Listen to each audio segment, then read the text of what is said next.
इस्लाम में, सूफियों में, बौद्ध धर्म में, जैन धर्म में, सिख धर्म में भी ये वाद संवाद, ये चर्चा बहस, इसकी संस्कृति रही है।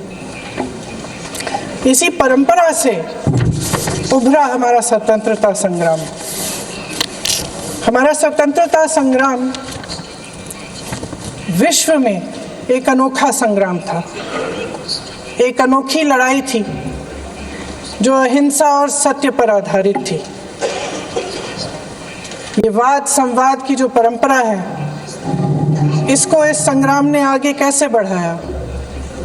क्योंकि ये जो संग्राम था, ये जो लड़ाई थी हमारी आज़ादी के लिए, एक बेहद लोकतांत्रिक लड़ाई थी। इसमें देश के किसान, देश के जवान, देश के मजदूर, देश के अधिवक्ता, देश के बुद्धिजीवी, चाहे किसी भी जाति के हो, चाहे किसी भी धर्म के हो, किसी भी भाषा को बोलते हो, सब इस स्वतंत्रता संग्राम में शामिल हुए। सब ने हमारे देश की आज़ादी। तो आप सुन रहे थे लोकसभा से प्रियंका गांधी को। वायनाड की सांसद हैं और लगातार जिस तरह से संविधान पर चर्चा हो रही है, उस पर कांग्रेस पार्टी का जो जिक्र है, लगातार वो ये भी आरोप लगा रहे थे जब रक्षा मंत्री राजनाथ सिंह कह रहे थे। सुने एक बार फिर से प्रियंका गांधी क्या कह रही हैं। साहस की आवाज थी, हमारी आजादी की आवाज थी, और उसी की गूंज ने हमारे संविधान को लिखा और बनाया। ये सिर्फ एक दस्तावेज नहीं है। बाबा साहेब अम्बेडकर, मौलाना आजाद जी, राजगोपालाचारी जी और जवाहरलाल नेहरू जी और उस समय के तमाम नेता, जैसे आपने कहा, इस संविधान को बनाने की जो कार्य में सालों के लिए जुटे रहे। हमारा संविधान इंसाफ, उम्मीद, अभिव्यक्ति और आकांक्षा की वो ज्योत है जो हर हिंदुस्तानी के दिल में जलती है। अध्यक्ष महोदय, इस ज्योत ने हर एक भारतीय को ये पहचानने की शक्ति दी कि उसे न्याय मिलने का अधिकार है, कि उसमें अपने अधिकारों के लिए आवाज उठाने की क्षमता है, कि जब वो आवाज उठाएगा तो सत्ता को उसके सामने झुकना पड़ेगा। इस संविधान ने हर एक देशवासी को ये अधिकार दिया कि वो सरकार बना भी सकता है और सरकार बदल भी सकता है। ये ज्योत जो हर हिंदुस्तानी के दिल में जलती है, उसने हर हिंदुस्तानी को ये विश्वास दिया कि देश की संपत्ति में, देश की दौलत में, संसाधनों में उसका भी हिस्सा है, कि उसे एक सुरक्षित भविष्य की उम्मीद का अधिकार है, कि देश बनाने में भी उसकी भागीदारी है। उम्मीद और आशा की ये ज्योत मैंने देश के कोने कोने में खुद देखी है। उन्नाव में मैं एक रेप पीड़िता के घर गई,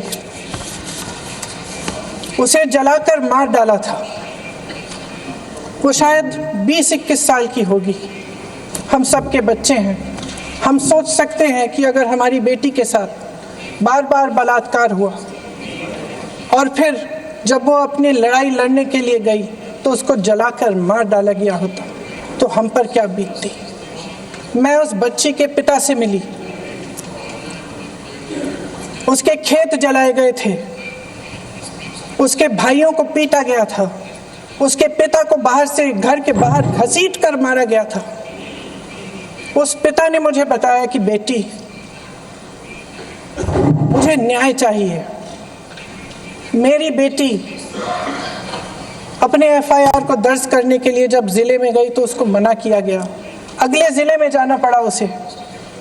वो रोज सुबह 6 बजे उठकर तैयार होकर अकेली अपने मुकदमे को लड़ने के लिए अगले जिले में ट्रेन से जाती थी। उसके पिता ने मुझे कहा कि मैंने उससे कहा, बेटी अकेले मत जाओ, छोड़ दो ये लड़ाई। लेकिन उसकी बेटी ने उसको जवाब दिया कि नहीं पिताजी, मैं अकेली जाऊंगी, मैं लड़ूंगी, ये मेरी लड़ाई है, मैं इसको लड़ूंगी।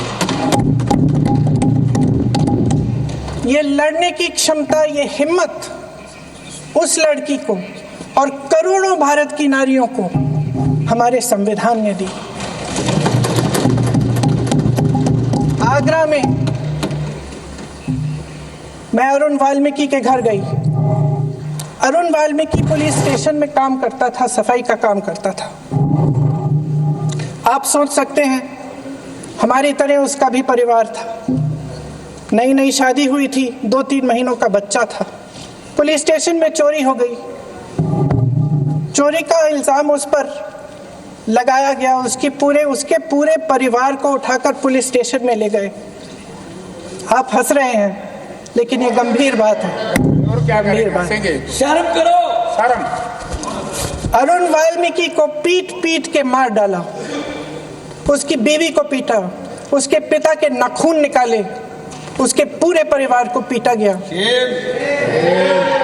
जब मैं उस जवान महिला से मिलने गई जो अभी अभी विधवा हुई थी, तो उसने मुझे कहा कि दीदी, हमें सिर्फ एक चीज़ चाहिए, हमें न्याय चाहिए और हम इस न्याय के लिए लड़ते रहेंगे, चाहे कुछ भी हो जाए। ये हिम्मत उस महिला को हमारे संविधान ने दी।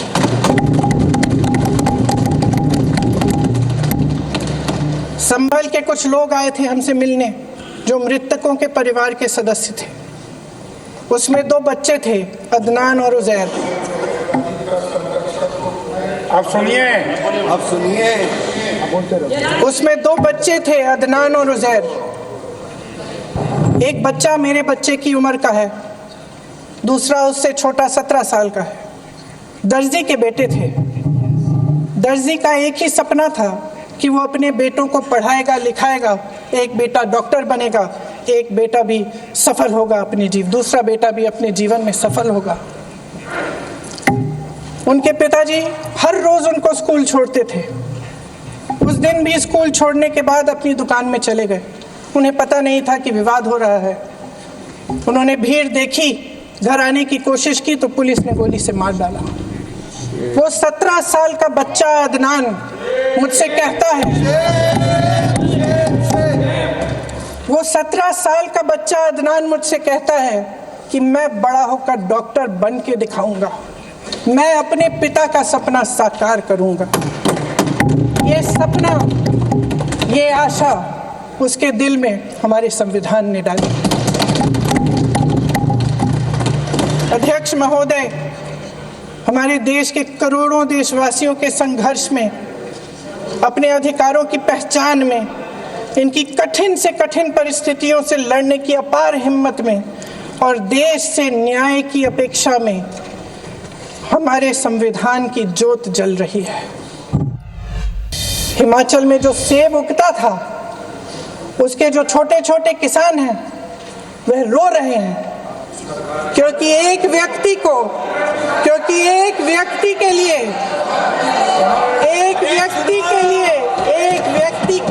सब कुछ बदला जा रहा है। सुनने की हिम्मत रखो।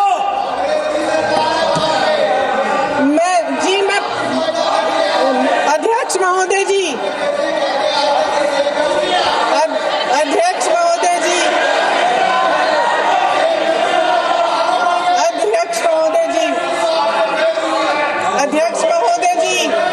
अडानी जी को सारे कोल्ड स्टोरेज प्रदेश की सरकार ने नहीं दिए। अडानी जी को सारे कोल्ड स्टोरेज आपकी सरकार ने दिए। देश देख रहा है कि एक व्यक्ति को बचाने के लिए 142 करोड़ देश की जनता को नकारा जा रहा है। सारे बिजनेस, सारे संसाधन, सारी दौलत, सारे मौके एक ही व्यक्ति को सौंपे जा रहे हैं। सारे बंदरगाह, एयरपोर्ट्स, सड़कें, रेलवे का काम, कारखाने, खदानें, सरकारी कंपनियां सिर्फ एक व्यक्ति को दी जा रही है। जनता के मन में हमेशा ये विश्वास होता था कि अगर कुछ नहीं है तो संविधान हमारी सुरक्षा करेगा, मगर आज आम लोगों के बीच ये धारणा बनती चली जा रही है कि सरकार सिर्फ अडानी जी के मुनाफे के लिए चल रही है। देश में बहुत तेजी से गैर बराबरी बढ़ रही है। जो गरीब है वो और गरीब हो रहा है, जो अमीर है वो और अमीर हो रहा है। इस सरकार ने आर्थिक न्याय की भी सुरक्षा कवच तोड़ दिया है। राजनीतिक न्याय की जब बात होती है, मेरे सत्ता पक्ष के साथी आज खड़े हुए और तमाम गिनती करने लग गए कि ऐसा हुआ वैसा हुआ, 1975 में जो हुआ, तो सीख लीजिए ना, आप भी सीख लीजिए। आप भी अपनी गलतियों के लिए माफी मांग लीजिए। आप भी बैलेट पे चुनाव कर लीजिए, आप भी बैलेट पे चुनाव कर लीजिए। दूध का दूध, पानी का पानी हो जाएगा। आप राजनीतिक न्याय की बात करते हैं, सरकारों को पैसों के बल पर गिरा देते हैं।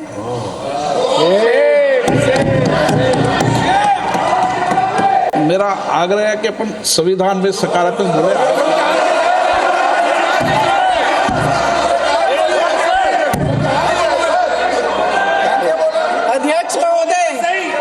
अध्यक्ष महोदय, सत्ता पक्ष के हमारे साथी ने एक उदाहरण दिया उत्तर प्रदेश की सरकार का, तो मैं भी एक उदाहरण दे देती हूँ महाराष्ट्र की सरकार का। मैं भी एक उदाहरण दे देती हूँ हिमाचल की सरकार को तोड़ने की कोशिश किसने की, पैसों के बल पे की, गोवा की सरकार। तमाम उदाहरण राजस्थान की। क्या ये सरकारें जनता ने नहीं चुनी थी? क्या संविधान इन पर लागू नहीं था? पूरी देश की जनता जानती है कि इनका हंसती है, जानती है कि इनके यहाँ तो वॉशिंग मशीन है।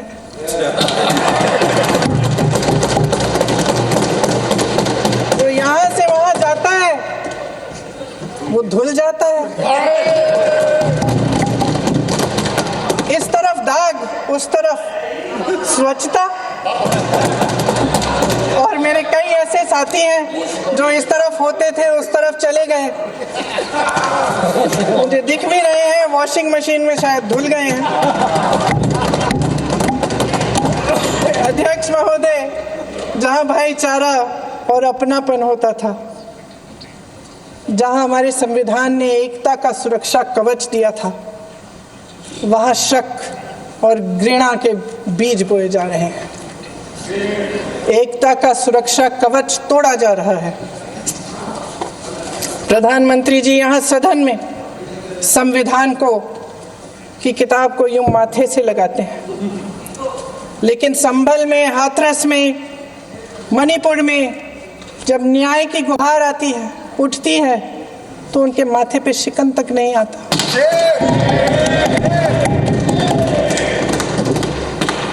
शायद समझ नहीं पाए हैं कि भारत का संविधान संघ का विधान नहीं है।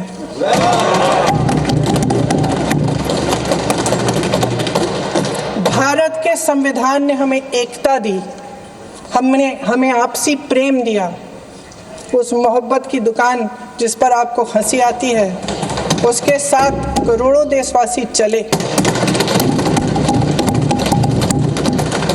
करोड़ों देशवासियों के दिल में एक दूसरे के लिए प्रेम है, घृणा नहीं है।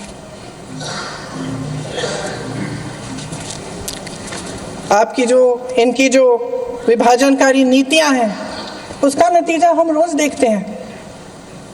राजनीतिक फायदे के लिए संविधान को छोड़िए, देश की एकता को भी ये रख नहीं सकते, इसकी सुरक्षा नहीं कर सकते। हमने संभल में देखा, मणिपुर में देखा। दरअसल इनका कहना है